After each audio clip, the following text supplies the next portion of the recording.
Hi, Dr. Paul here again. Have you been wondering how to start taking action in life? I've got some ideas that I'd love to share with you today.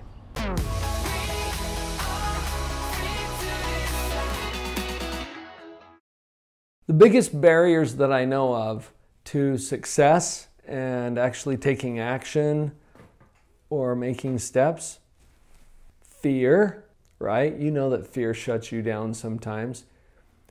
Self-doubt, just not believing that you can do it. And number 3, what I call the victim mentality. To understand that, let's set up a little dichotomy here. I put the victim paradigm as a way of seeing the world that keeps us trapped. And one of the things about a victim paradigm is that we settle in on I can't, which goes back to the self-doubt and the fear too, right?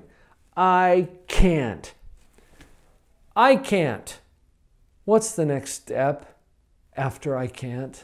There is no next step unless you just curl up in the corner, right, and give up, because you're not going to do anything after I can't. Well, what's on the other side of that? What is the opposite? Instead of a victim paradigm, what if we could have an agent or a hero paradigm? I can't then becomes I can. Right? But it's not that simple because we don't know how sometimes.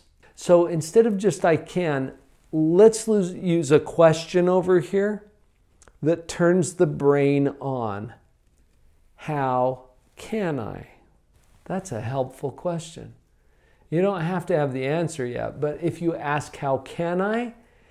It's like this whole choice of victim or agent puts a big toggle switch on your brain, and it's either on or it's off.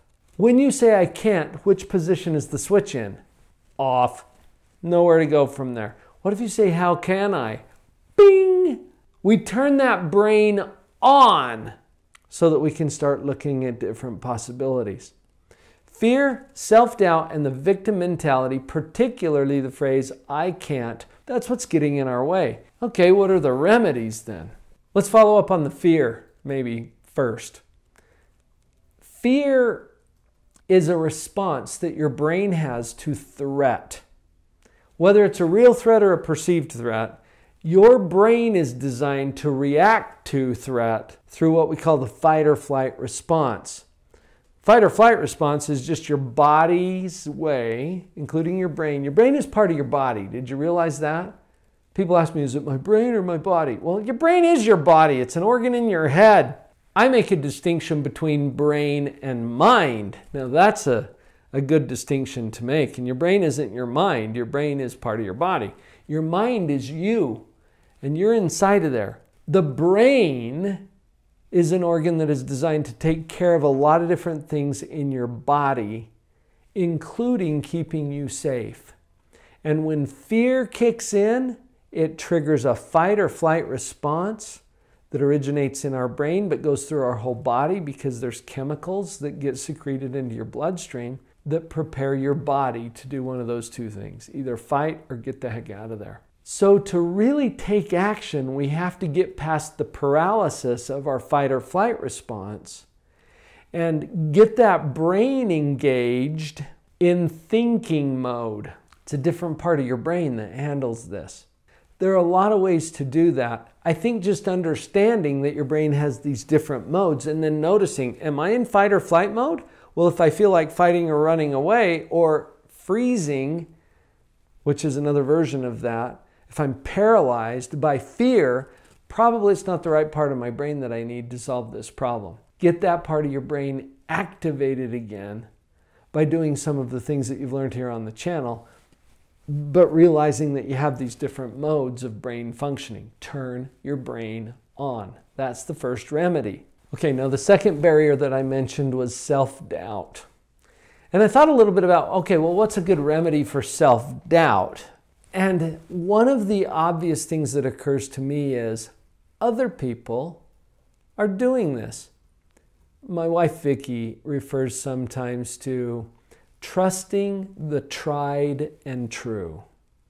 Trusting the tried and true. What she means is, hey, other people have tried stuff that I don't have to experiment with. If they've tried it and proven it to be true, then I can trust that. Trust the tried and true. So what this leads us to as part of our remedy for the self-doubt, take a look around and start noticing other people who are handling or dealing with or working on the same kinds of things that you've been telling yourself you want to do. Align with those people. Learn from them. Get on the path that they're on. Hook up with the people who are going that way. If you want to go to a particular destination, let's say that we want to go to California. Well, which way is California? It depends on where you're starting, doesn't it? And I don't know where you are right now while you're watching this video. Maybe you're already in California. Well, pick a specific destination within the state then, and you can still use the analogy. Which way do you go? Well, it depends on where you're starting. But there are likely other people going that way. When we align with people who are going toward what it is that we say that we want, we share something in common. And we can draw on their resources and their knowledge and their experience to help us in our quest. Most of the things, when people say they want to get a new start in life or get something started up, it's usually a goal that they have and they don't have a lot of personal experience with it. Well, as you get on the road that direction, you're going to encounter other people going that way. And that's what I'm talking about. Associate with people who are already going that way toward what it is that you want to do. That's so encouraging to me because people are actually doing the thing that I hope to do sometime. A quick personal example of this. Several years ago, I really wanted to develop a professional speaking platform. I've always done speeches and given presentations as part of my career, but I wanted to be the guy at the front of the room at the conference, you know, giving the inspiring keynote, and everybody's like, oh, this changes my life. I wanted to be that guy. Well, I'd never been that guy before, but what I did is I associated with people who were going that way. I joined the National Speakers Association, where people who professionally present are on that path going the same place that I thought that I wanted to go, right? Interesting thing happened as I did so. I started to see how they were doing it. I started to see that they were not some, untouchable icon up there on the stage. They're just people. And they're people who have histories and families and ideas and feelings. And as I interacted with them, I started to learn, you know what? I'm not so different from them. That's an important factor. Self-doubt has us thinking that we're a special case. We're really not. We're just people like they are. Find people who are doing what you want to do and associate with them. Sound easy? Let's go on to number 3. Do you remember when I said the third barrier is this victim mentality, this I can't? Well, it's not true. I read an email once where the tagline at the bottom was, those who say something is impossible should get out of the way of those of us who are doing it. And I love that. It's a little spunky, isn't it? But it implies something. Are we capable of doing this? Why, yes, we are. It amazes me what people are actually capable of doing. And when I don't see myself as a special case, I realize, why not me? That is an agent paradigm. Part of that victim paradigm that keeps us tracked. Why me? Why me? Usually in a whiny voice, right? Why not me? Why not me? Am I not just as capable and qualified to experience this as anybody else? Sure, you may not have the experience yet, but how are you going to get it? By doing it. So, in this third step to counteract the victim mentality, take courageous action.